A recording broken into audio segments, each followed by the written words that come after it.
시편 45편 7절 말씀, 한 절 말씀 우리 다 같이 한 목소리로 읽습니다. 왕은 정의를 사랑하고 악을 미워하시니 그러므로 하나님 곧 왕의 하나님이 즐거움의 기름을 왕에게 부어 왕의 동료보다 뛰어나게 하셨나이다. 아멘. 믿음을 가지고 일상을 살아가면서 가장 자주 느끼는 낭패감이라고 할까요? 그런 것이 있다면 하나님을 알지도 못하고 뿐만 아니라 악을 행하면서 사는 자들이 잘 되어지는 것처럼 보이는 일, 이런 일들을 보면서 우리는 낭패감 내지는 어떤 실망감 같은 것들을 느끼게 될 때가 많이 있습니다. 어떻게 그럴 수 있는가? 하나님을 알지도 못해요. 아니, 하나님을 부인해요. 심지어 하나님을 욕하기까지 해요.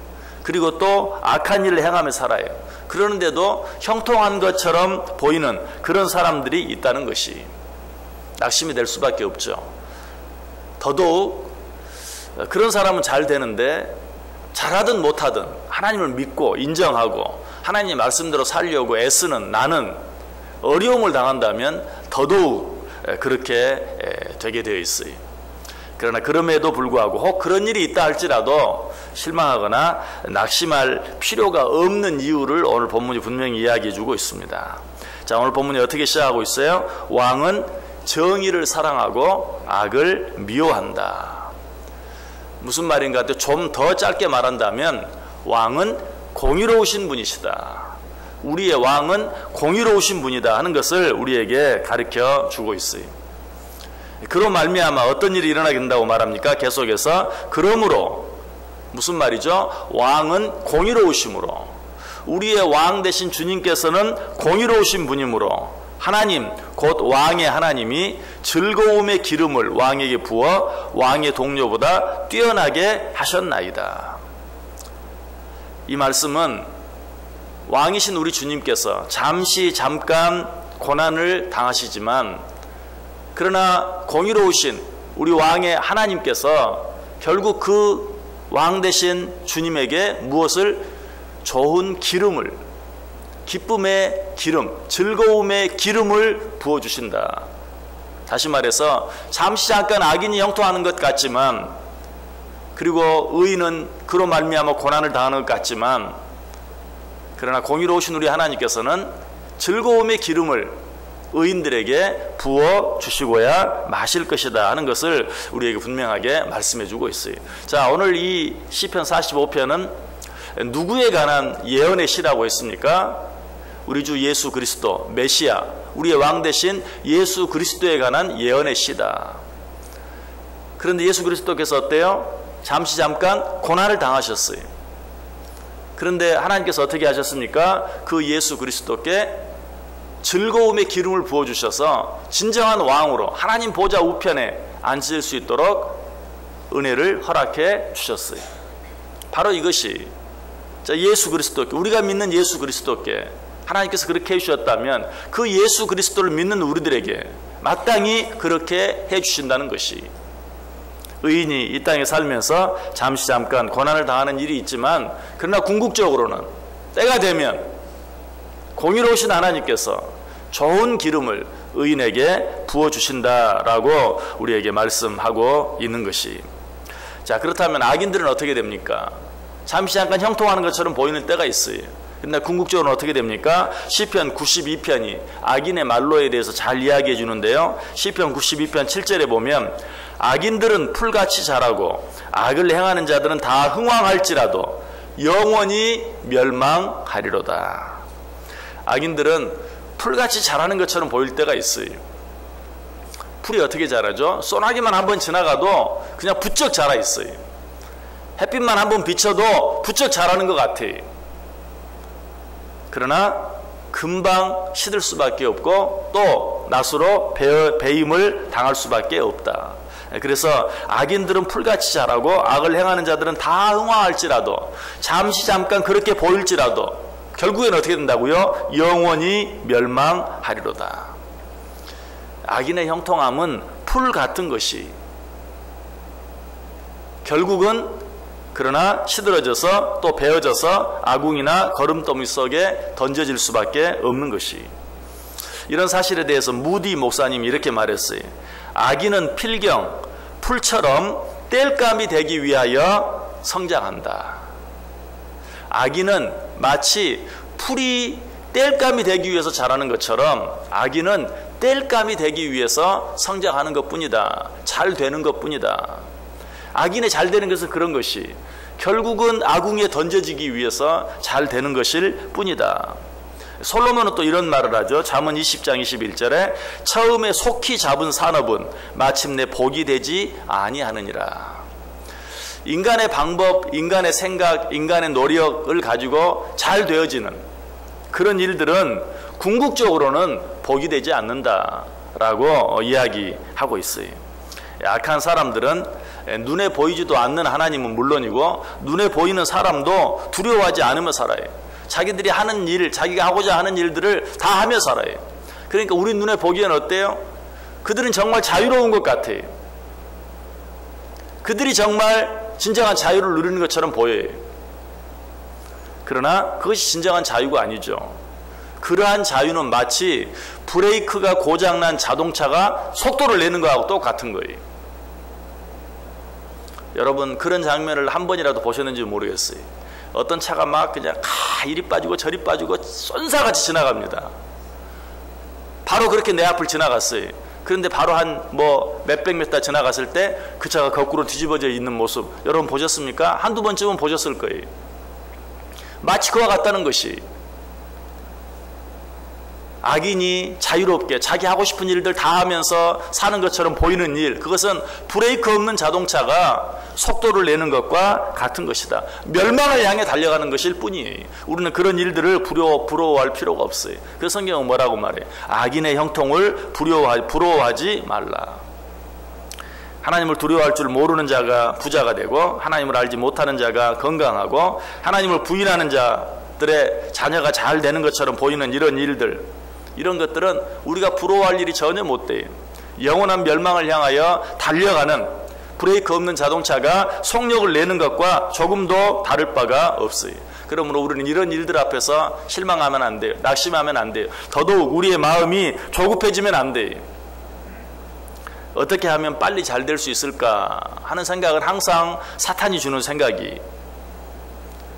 자, 그렇다면 하나님이 주는 생각은 어떤 생각입니까? 조금 손해가 나더라도, 조금 잘 되지 않는 것처럼 보인다 할지라도 어떻게 하면 하나님의 뜻대로 살 수 있을까? 어떻게 하면 빨리 잘 될 수 있을까 하는 생각은 영원한 멸망을 향해 가는 길이지만, 좀 손해가 나더라도 조금 늦더라도 어떻게 하면 하나님의 뜻대로 살 수 있을까? 그것만이 영원한 기쁨, 영원한 축복을 가져오는 비결이라는 사실이에요. 왜? 오늘 본문이 뭐라고 말해요? 하나님께서 그런 자들에게 즐거움의 기름을 부어주시겠다라고 약속하고 있기 때문에 그래요. 예수 그리스도께서 십자가에 고난을 당하시고 영원한 생명을 얻으셔서 하나님 보좌 우편에 앉으셨던 것처럼 우리도 마찬가지, 이 땅에 살면서 잠시 잠깐 고난을 당한다 할지라도 오직 하나님의 뜻대로 살아드림으로 말미암아서 궁극적으로는 영원한 생명을 얻고 영원한 하나님의 나라에서 그 하나님과 더불어 영원한 기쁨과 즐거움을 누리며 살게 된다는 것이. 그런데 정말 말이 쉽죠. 이 세상 가운데서 믿음을 가지고 있지만 그렇게 산다고 하는 것이 참 어려워요. 예수님도 그 사실을 아셨어요. 그래서 마태복음 7장 13절 14절에 좁은 문으로 들어가라. 멸망으로 인도하는 문은 크고 그 길이 넓어 그리로 들어가는 자가 많고 생명으로 인도하는 문은 좁고 길이 협착하여 찾는 자가 적음이라. 지금 내가 너희들에게 말하는 그대로 살아간다는 것이 정말 힘들고 어려울 것이다. 그런 선택을 한다는 것이 정말 힘들고 어려울 것이다. 그럼에도 불구하고 그 길을 가라. 그 길이 생명의 길이다 라고 말하고 있어요. 이 좁은 문, 좁은 길, 넓은 문, 대해서 이야기하는 이 마태복음 7장의 마지막 결론이 뭡니까? 마태복음 7장 24절 이하에 보면 그러므로 누구든지 나의 이 말을 듣고 행하는 자는 그 집을 반석 위에 지은 지혜로운 사람 같으리니 비가 내리고 창수가 나고 바람이 불어 그 집에 부딪히되 무너지지 아니하나니 이는 주초를 반석 위에 놓은 연고요. 나의 이 말을 듣고 행하지 아니하는 자는 그 집을 모래 위에 지은 어리석은 사람 같으리니 비가 내리고 창수가 나고 바람이 불어 그 집에 부딪히며 무너져 그 무너짐이 심하니라. 넓은 문, 넓은 길, 편한 길 같지만 좋은 길 같지만 멸망의 길이다. 좁은 문, 좁은 길, 정말 힘들고 어려워 보이지만 그 길이 생명의 길이다. 넓은 문, 넓은 길을 향해 가는 사람들은 많지만 좁은 문, 좁은 길을 가는 향에는 지극히 적다. 그리고 나서 뭐라고 말해요? 너희들이 좁은 문, 좁은 길을 선택하는 것 정말 힘들고 어렵지만 또 그 길을 가는 것 정말 힘들고 어렵지만 그럼에도 불구하고 하나님의 말씀인 줄 알고 듣고 순종하는 자는 바람이 불고 비가 오고 창수가 나도 결코 흔들리거나 무너지지 아니할 것이다. 그러나 그 길을 선택하는 것, 그 길을 가는 것이 힘들고 어렵다고 해서 넓은 문, 넓은 길, 많은 사람들이 가는 길을 선택하는 자들은 바람이 불고 비가 오고 창수가 날 때 그 무너짐이 심할 것이다 라고 이야기하고 있어요. 아담 클라크라는 사람이 이렇게 말했어요. 악인이 행운을 얻는 것처럼 큰 부르는 없다. 참 재미있는 말이죠. 악인이 행운을 얻는 것처럼 큰 부르는 없다. 그렇죠? 악인이 행운을 얻지 않았으면 아마 그 악에서 돌이킬 수 있는 기회가 있었을 거예요. 나는 왜 이렇게 안 될까 하고 내가 뭘 잘못하고 있을까 생각해 볼 시간이 있었겠죠. 그런데 악인이 잘 되면 어때요? 그런 일을 생각해 볼 겨를도 없이 망하고 마는 거예요. 아까 말씀드린 그대로 브레이크 없는 자동차가 속도를 내는 것과 같이 악인이 잘 되는 것은 악인이 잘 되는 것처럼 큰 불행은 없다. 저는 이 말을 이렇게 바꾸어 보았어요. 악인으로서 행운을 얻는 것보다 의인으로서 불행을 당하는 것이 훨씬 더 낫다. 맞죠? 왜 하나님을 알지도 못하고 악을 행하는 자들이 저렇게 잘 되느냐? 고민할 필요가 전혀 없어요. 그들은 멸망을 향해 달려가는 것일 뿐이고 그들이 행운을 얻는 것처럼 보이는 것은 그것보다 불행한 일이 없어요. 차라리 의인이 불행을 당하는 것이 악인이 행운을 얻는 것보다 훨씬 더 낫다. 왜? 그 길이야말로 영생을 얻는 길이기 때문에. 이런 사실에 대해 시편 92편 기자가 한 번 더 분명하게 설명해 주고 있어요. 시편 92편 9절 10절 보면 여호와여 주의 원수들은 패망하리이다. 정녕 주의 원수들은 패망하리니 죄악을 행하는 자들은 다 흩어지리이다. 그러나 주께서 내 뿔을 들소의 뿔같이 높이셨으며 내게 신선한 기름을 부으셨나이다. 오늘 본문과 아주 비슷한 말씀이죠. 악인들은 패망할 것입니다. 그러나 주께서 의인들은 무엇처럼 들소의 뿔같이 높이셔서 내게 신선한 기름을 부으셨나이다. 오늘 본문은 즐거움의 기름을 부으셨다라고 말하는데 시편 92편에서는 신선한 기름을 부으셨다. 같은 말이 신선한 기름, 가장 좋은 기름을 부어주셨다라는 말처럼 우리에게 가장 즐거운 기름을 우리에게 부어주실 것이다 라고 말하고 있어요. 특별히 하나님께서 그런 자들을 어떻게 보호해 주신다고요? 들소의 뿔같이 높여주신다. 하나님께서 우리를 보호해 주시는 방법은 두 가지입니다. 한 가지는 우리를 낮추셔서 아무도 우리를 찾아내지 못하도록. 여러분 전쟁터에 가면 어때요? 엎드려! 적들이 막 총을 빗발처럼 쏠 때는 엎드려야 돼. 엎드려서 그 모든 총알들이 다 우리 머리 위로 지나가도록 하나님께서 때때로 우리를 낮추셔서 우리를 보호하실 때도 있어요. 여러분 그때는 어때요? 일어서려고 애쓸 것이 아니라 정말 더 납작 엎드려야 돼. 하나님이 우리를 낮추실 때는 내가 더 납작 엎드려야 돼. 하나님은 그렇게 우리를 보호해 주세요. 그러나 또 때로는 어떻게 하십니까? 우리를 높이셔서 아무도 우리를 손대지 못하도록 우리를 번쩍 드셔서 악한 자들이 아무도 우리를 손대지 못할 뿐만 아니라 건드리지도 못하도록 하나님께서 그렇게 우리를 지켜주실 때도 있어요. 오늘 그렇게 하시겠다고 말해요. 의인들이 고통을 당하고 고난을 당할 때도 있지만 그러나 우리 하나님께서는 의인들을 어떻게 들소의 뿔같이 높이셔서 우리를 보호해 주신다. 자, 그러나 우리 하나님께서는 우리를 보호해 주시는 것이 끝나지 않아요. 보호해 주는 것은 소극적인 방법이 우리를 보호해 주는 것으로 끝나는 것이 아니라 어떻게 한다고요? 즐거움의 기름을 부어 주시겠다. 신선한 기름을 부어 주시겠다. 이 세상에서는 정말 어떤 것으로도 얻을 수 없고 누릴 수 없는 진정한 기쁨과 즐거움으로 축복해 주시겠다라고 말씀하고 있어요.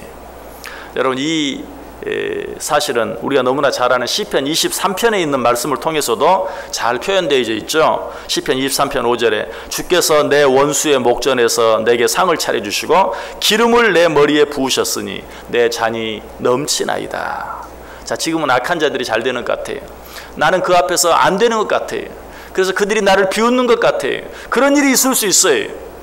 그러나 궁극적으로는 어때요? 하나님께서 내 원수의 목전에서, 그 원수의 목전에서 보라는 듯이 상을 차려주시고 내 머리에 기름을 부어주신다. 그래서 내 잔이 넘치게 해주신다. 이 잔이 어떤 잔이? 기쁨의 잔이.